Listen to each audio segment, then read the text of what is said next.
Home inspections, two words that sends shivers down spines of sellers everywhere. But here's the thing, it doesn't have to. In fact, you do the right stuff, you prep right, you can stay in control and even turn this part of the process into a win. Today we're gonna break down exactly what sellers go through and need to know more about in home inspections. And of course, I'm gonna sprinkle a couple laughs and maybe some silliness in there as well. Let's get started. So what's a home inspection? Well, you've probably bought a house before, so you know this, but it's like a doctor's checkup. They're gonna poke and prod and diagnose every creak and leak in your house. Their job is to make sure the buyers know what they're getting themselves into, not to roast you about your DIY plumbing project from 2018. So how do I prep for a home inspection? Let's start with the basics. Clean your house. It's real simple. An inspector walking through a cluttered home is gonna be like a chef walking through a messy kitchen. It just never really works out well. Make sure the key areas like attic and crawl space are ready to be accessed, because if the inspector has to wrestle through your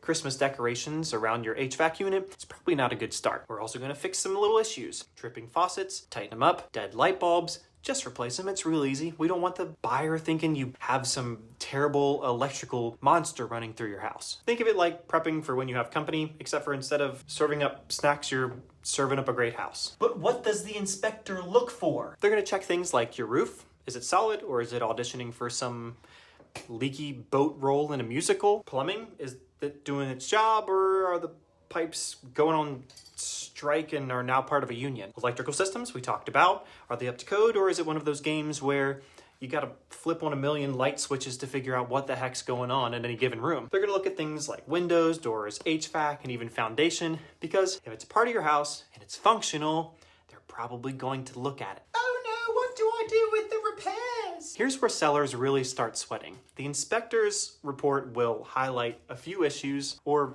a lot of them, but don't panic. Not every item is an actual deal breaker. Buyers typically focus on the big stuff like roof damage and safety concerns, not that sticking window in your bedroom. So we gotta be prepared to negotiate. Let's offer to fix big problems, or just give them a credit. You would want the seller to do the same if you were buying a house. Now for little issues, let's remind the buyers that if they want a new house, they gotta pay the new house price. This is a conversation, not a courtroom drama, so we're gonna find some kind of middle ground. Number 5, staying in control. One of the biggest fears that most sellers have is losing control while under contract, but as your agent, I'm here to guide you through every step, and we're gonna review the report together, and we're gonna prioritize fixes that matter and keep the ball rolling all the way to closing day. At the end of the day, the goal is a happy buyer and a smooth sale for you. You know, home inspections can sometimes feel a little intimidating, but they don't have to derail your sale. A little preparation, a lot of communication, and maybe a little sprinkle of some humor can make it manageable and possibly even